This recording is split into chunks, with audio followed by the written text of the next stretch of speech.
This is the Detroit Sports Podcast Network.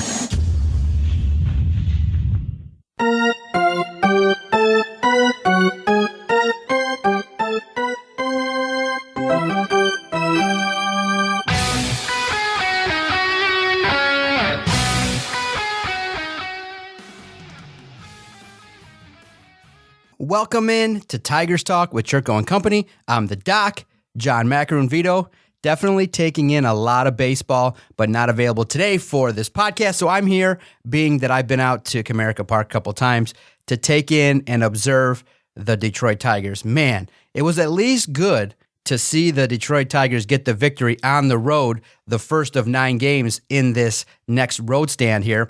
They got this road trip, 9 games, starting off with the Chicago White Sox, and thankfully they get off to the victory. They struggled mightily against the Kansas City Royals, who came in and dominated in a fashion that really raised a lot of alarms all across Metro Detroit and for all supporters of the Detroit Tigers. And I can see why. You're starting to read columns. You're starting to get this vibe of those that are, that watch the Tigers daily, that are following along with the rebuild. Whether or not you decide that the rebuild started in 2015 or 2017, all you have to do is just take a look at the Royals, who won the World Series and then tore it down and have started to rebuild, and they slightly have looked a little bit better. They're over 500 and they're playing better than the Tigers. And they came in and they swept largely, when you get, a Friday to Monday series, which is highly unusual, but you get to see a little bit of what is occurring. You're seeing the struggles with the offense. You're seeing a baseball team that, when you look at the batting averages, you look at the advanced metrics, is struggling on a lot of fronts offensively. So I had an opportunity last week to get out there to Comerica Park, and it was the same for the most part, except for my comfort level was just a little bit down a little bit. I double masked. I was sitting in the press box, and I took it in. I got early. I got to Comerica Park early. Now it's been my third or fourth year being part of the media with the Detroit Sports Podcast Network. So I'm thankful for the opportunity to go down to Comerica Park when I want to cover the game. So I went down there, got everything situated. You fill out the same screening form and everything like that, and you find your way into a familiar seat. Usually I'm, in the where all the writers are, and I'm kind of far to the back. I like to keep to myself. Caught up with Johnny Kane a little bit, reviewed a little bit of his trip that he took, caught up with him a little bit, seen a couple people that I said hello to, and then it's just watching the game and getting a sense of what's occurring. Unfortunately, against the Royals, the Tigers wasted a couple solid outings. I got a chance to check out Jose Urena, and, I was joking, to be honest, if you know me. If you follow along with the network at Detroit Podcast, I tend to be a little bit sarcastic, joke around. I fully expected Urena to get blown out and to pitch 2 innings and to just give up a bunch of runs. First pitch gives up a double, and I'm like, well, here we go. Off to the races. Royals are going to do their thing. And boom. It was actually, the game I went to was against the Pirates, I believe. I'll double check here. But boom, the first pitch was a double. And unfortunately, the Tigers, struggled and things like that. And it was the Pirates. And they kept in it. Urena was there. He was all the way. This was the first of his back-to-back solid performances.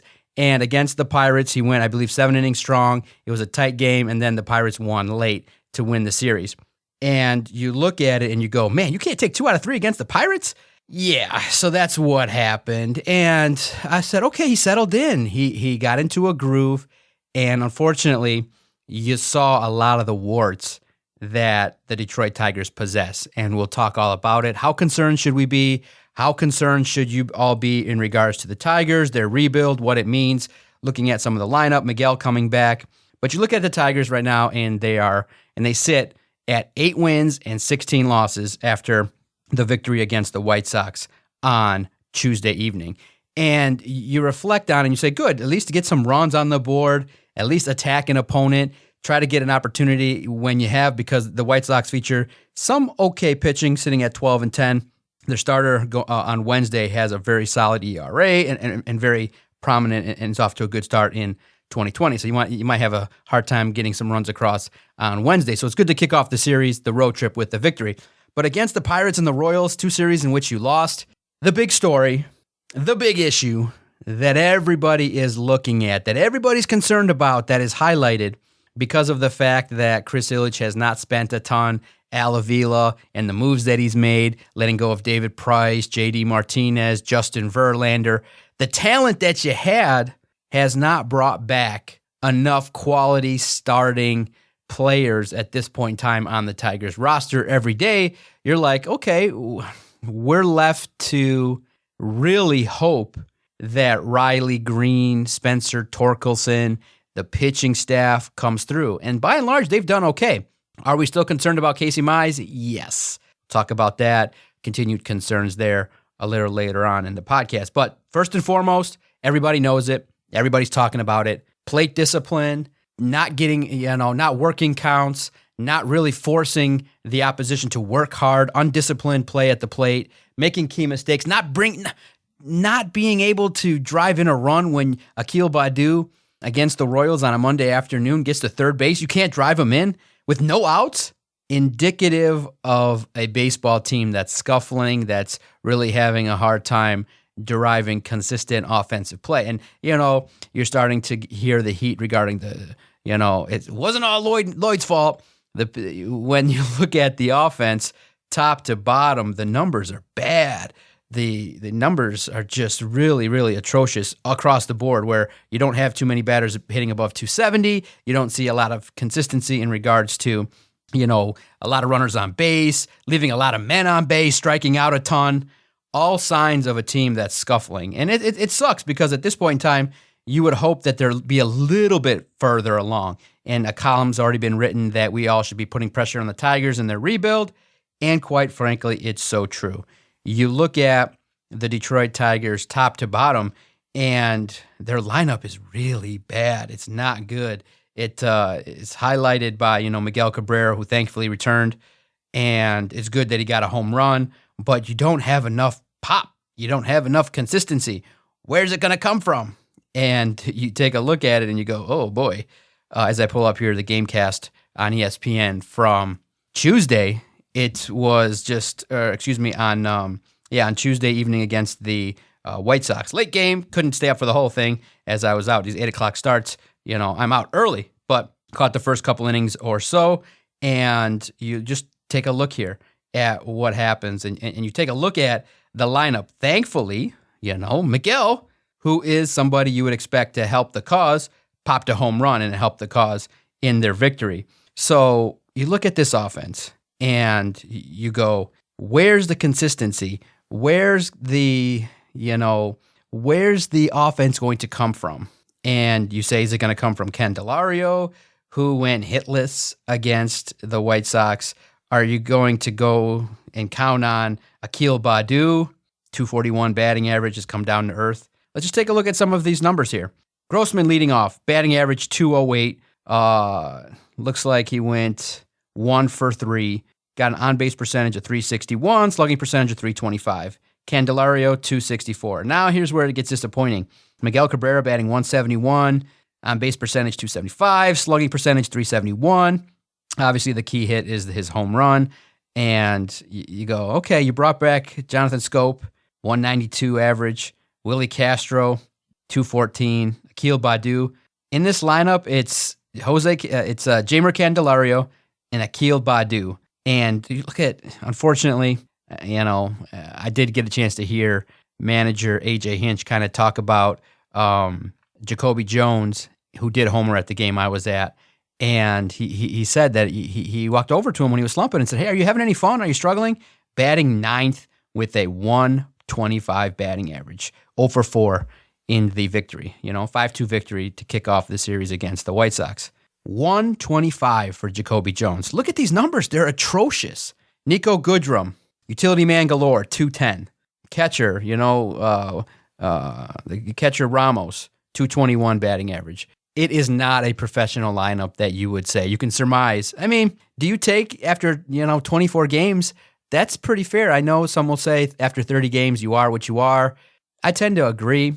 I think after 24 games, you realize maybe I was wrong to state that the ceiling was going to be 500.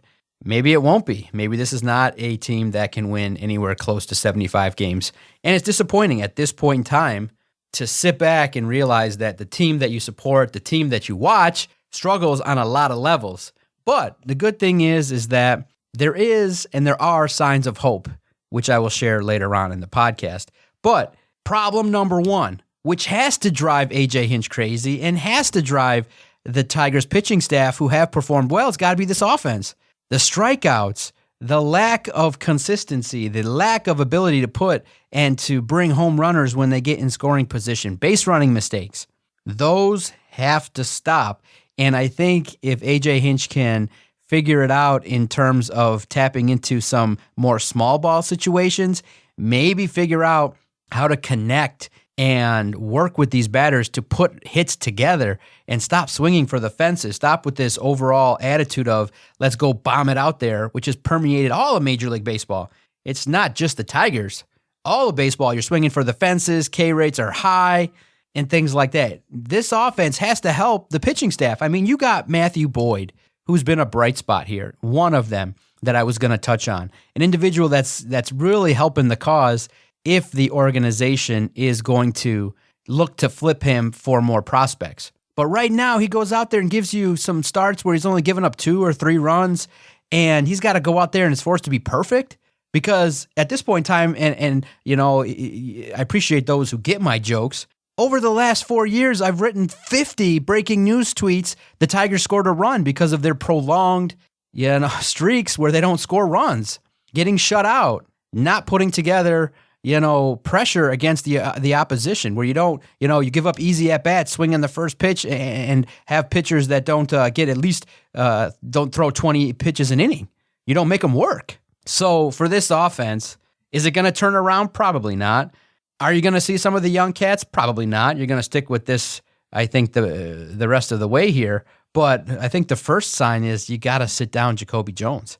I mean, 125, paltry. It just isn't doing much.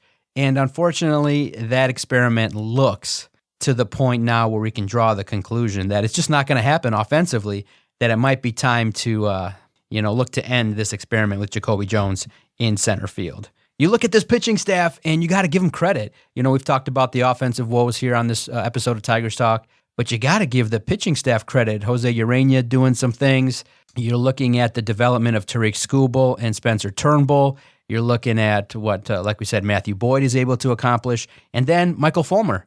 Kudos to him when he's been used as the opener for, the work that he's done to try to get himself back. And then, at the back end, still not fond of Buck Farmer.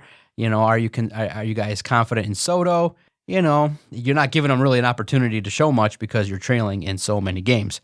But overall, by and large, I am of the mindset that this team needs to kind of, find, and I get the sense that I think people will say, well, look, you brought back Scope, you have a bunch of role players. If you just spent one contract on a player that's worth $10 million that can professionally hit, might potentially do a little bit better. Just one. And so for Al Avila, how much blame do you give him? How much of it is on him? A lot, because of the players that have been brought back in returns for some of the talent. When you break it down, hasn't been to the level where you go, oh, is there an everyday starter? Is there a guy that can play the field, that can hit? Good luck. Tell me. Tweet at me, at Detroit Podcast. But at the same time, I think a lot of people are jumping above him and saying ownership has just forced him to kind of make do, which I think helps people to assess what you're able to do with a limited budget. If Al Avila was given a larger budget, would he, sign players that are going to be unsuccessful? Would he bring in players that, because he was here with Jordan Zimmerman, he was here when some of these bad deals have been signed. So you look at it and you go, man, it's a tough situation now. 8-16, offense is not where it needs to be. Miguel Cabrera, even though he gets a reprieve for the home run, played well. Obviously, already early in the season, has spent time on the IL with the bicep situation. How many more injuries is he going to rack up? So you go and you look and you start to experience a couple things here. you start to kind of see what some of the narratives are and what people are paying attention to. And I put out a tweet, and my tweet was based on some now of the struggles of Akil Badu. He's young. I appreciate you, all those that messaged and said, well, you did tweet that, and then in the game he hit a triple and helped the cause. Yes, but I said, are you guys down for a 250 hitter with that goes 1 for 4 every game and swings wildly, and plate discipline might need to be looked at a little bit? Is that what you guys are looking for? Is that what is going on? But people at the same time tend to look at it and say, hey, give it a little pause. Be someone that's a little bit more patient here. Don't jump to conclusion. Yes, he's a Rule 5 guy. Yes, he's somebody that is an exciting piece. They're like, and I got the sentiment. The sentiment that was given was, hey, this is our guy that's young. Why are you judging and jumping to conclusion at this point in time? Why are you being somebody that is so judgmental? Well, he did get a lot of hype for the early run that he had. So when you see somebody that gets the early run, you got to look at the whole picture. And so I was just looking at it and saying, hey, is his 15 minutes of fame over? Not yet. I think, he still has an opportunity to develop and to establish himself as a major leaguer. But most of you right now, I think, are objective. You're looking at it like, okay, this is a guy that, kind of started off strong, but opponents did not have the tape on him. And once quality managers and quality coaches take a look at the holes and they start to make their initial adjustments, what does Akil Badu start to do? And that's what happens, is that once the opposition and pitchers get the tape, they all realize quickly, oh, boom, I can get him to chase. I can get him to not be disciplined, get him to swing for the fences with pitches outside the zone. And that's what opponents do. It's a constant game of adjustments and adapting and things like that. And so for a young player, he's going to see it now. He's going to see the opposition do their work to get him off his game. So do I believe his 15 minutes of fame are over? It was just a question, guys. Remember, because you guys, while I love the tweets and the vitriol and the responses, a question is not a take. It is an invitation, kind of like if you guys are familiar with message boards. It's like, this is the topic, the Akil Badu thread, and it has to be introed with a question. So I will tell you my takes when you ask for it, because all you have to do is just say, when you see the question, that's the invitation to say, hey, what are your thoughts on Akil Badu? And I could tell you, impressed, good story, positive to see his family involvement, positive to see this hitter do his thing. It's a positive, uplifting story. But do I believe he's going to end up being a player that you can count on? Probably not at this point. Still too early. And, I'll read some of the replies I got here. It was April 26th. During the game, watching, I said, are Akil Badu's 15 minutes of Detroit sports fame over? Here's some of the replies. Tommy gets in, nope, he'll heat up again. C-Man 013. No, Badu will be fine. Being the next coming of JD Martinez is still to be determined. Everyone needs to remember how Victor Reyes developed. He was our last true Rule 5 pickup who I still feel has potential to be above average. Man Beast Morris. No, I doubt it. Shouldn't be. He's only 22 from Christopher B. And David Strang for now. And from a fan of the podcast who I respect greatly, Jim Shaffrin. It's only over when the media decides for it to be over and let the kid grow the way normal players grow. He'll be fine as soon as the expectations change from Hall of Famer to a realistic evolution of a talented rookie. That's why I like Jim. He's level-headed and can put a guy like me who's all over the place, happy one day when they hit a home run, sad the next. I like Jim. He gets in a lot, so thank you for that. Akil Badu, I think, will have the opportunity to do well. The other thing that people are looking at is, well, if a guy if a pitcher with the caliber of a Matthew Boyd continues to deal like this, does he end up on the roster at the end of the year? Do you go further with this hatchet job of a team and tear it down and say, let's just go again for the top 5 pick?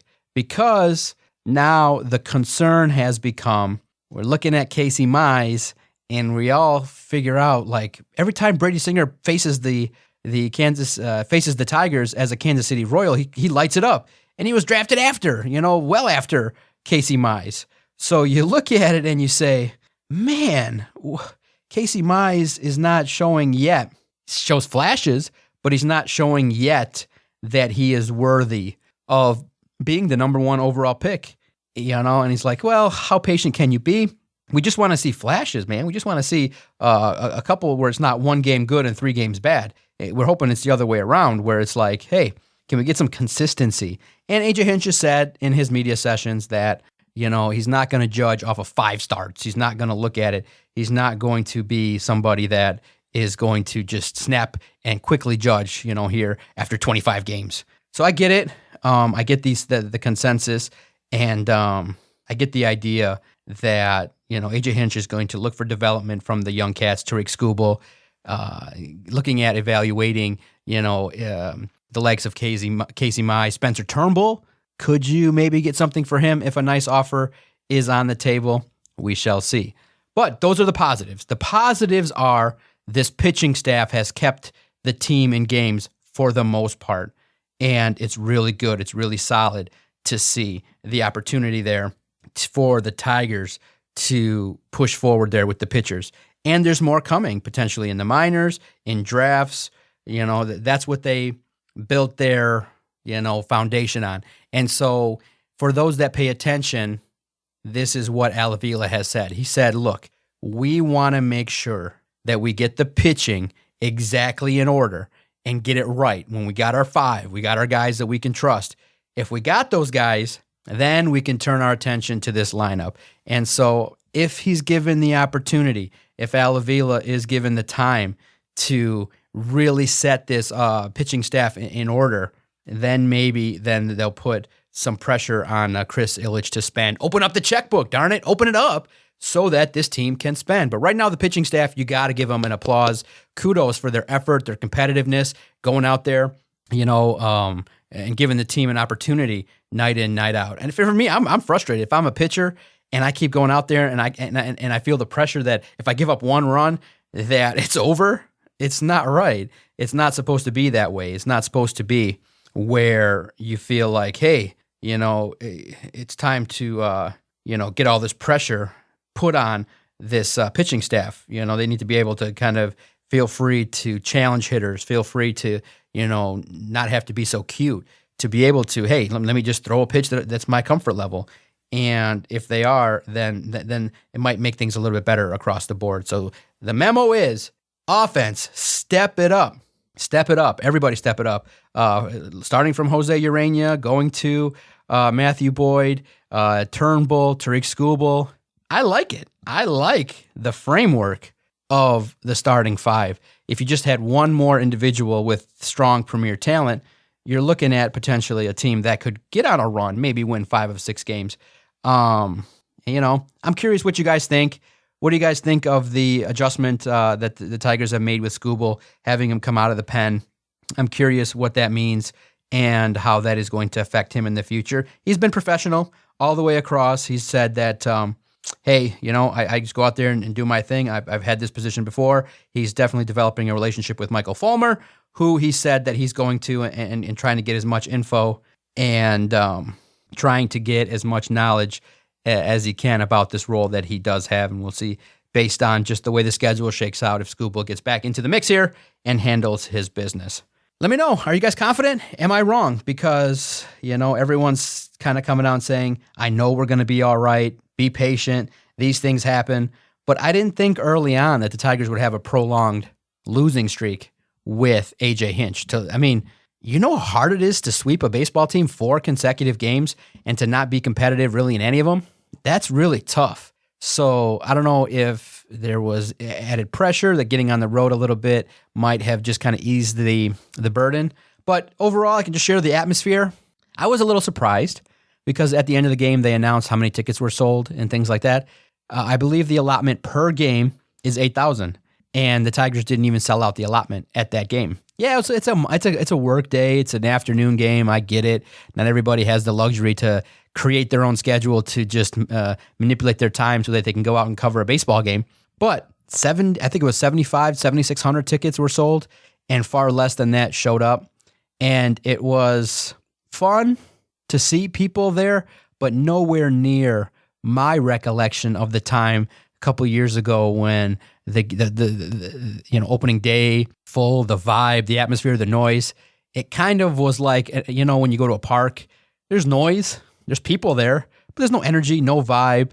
And it just kind of was like, you felt like fans wanted to get up and handle its business and things like that. But you didn't feel like the explosion was there. You didn't feel like the sustained opportunity was there for the team to do well and have that energy. It was just kind of like, okay, this is all professional. We're going to enjoy the time, keep it moving. And then everybody cleared out once the Pirates handled their business. So that was my experience. That's my recap. Let me know. I'm glad that there's a lot of interest in the Tigers. I'm invested, guys. I love Tigers baseball. Even though Vito says I'm just here to get on the microphone, I love being a credentialed member now, getting a credential each of the past 3 to 4 years. I'm grateful for the Tigers PR staff who've been nothing but short of accommodating, letting me into the Zoom meetings. Still haven't kind of fired it up yet with the questions because it's way different than it is the NFL, where you get a lot of like, why did you do this? Why did you do that? It's a little bit more massaging in baseball where you kind of ask about players. I get the sense of how this is operating and getting the flow of everything. So I get it. I get kind of how I've been approaching media is sit back, learn for a period of time, see the flow of the questions. But yeah, is it softer? Yeah, it's not where you're like, a radio personality asked like, hey, this is not, they preface it, hey, this is not being critical, but hey, did you consider a walk? And AJ Hinch was like, yeah, I considered it. And that was it. And he you get a sense that he's more willing to engage with the everyday writers than the radio guys, where he asked, I think the radio personality asked 2 questions and boom, it was done. So I get it. I like it. I feel much more comfortable being a reporter here for the Detroit Sports Podcast Network and at the Lions. And I'm just getting my rhythm in terms of information because I feel like I'm too direct. I mean, I just want to say, hey, boom, what's the problem with the offense? Boom, how are you going to fix it? Boom, are you disappointed? Boom, is this like the Astros? And I feel like I would be right now at the level where he would listen to the question and just give like a 5-word answer. So I've asked him 1 or 2.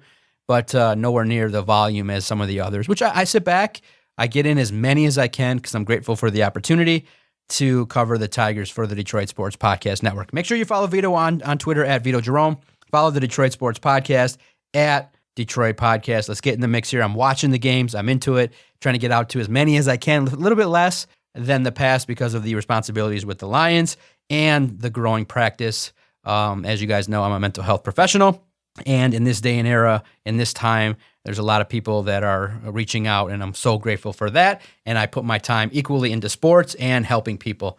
Thank you, guys. I love it. Hey, and I still find time to do this because I love it. I truly hope that whether you like me or you don't like me, if you think I'm a attention seeker, if you think I'm just doing this for clout or whatever, no.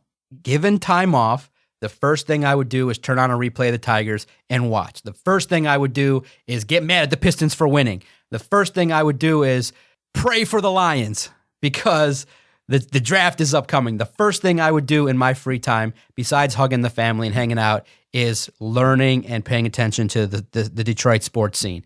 I truly love it. That's why I started this podcast. That's why when Vito's busy, I pick up the slack, do all the notes, pay attention, watch 10 games in a row, sit through atrocious baseball because I do love doing this. And I hope you guys realize that I wouldn't put forth the effort for the podcast to grow where it has come to. I wouldn't sit back and enjoy other networks trying to gather steam in similar fashions as we did. And it's great. It's great to see. It's great to see people starting companies and hiring people away from radio. It's great to see podcasts starting and people going, I'm going to start a business and do this. This was the vision I envisioned when I started the podcast, was for this podcast community to grow and for people to weigh in on all the thoughts regarding the teams. Thanks, everybody.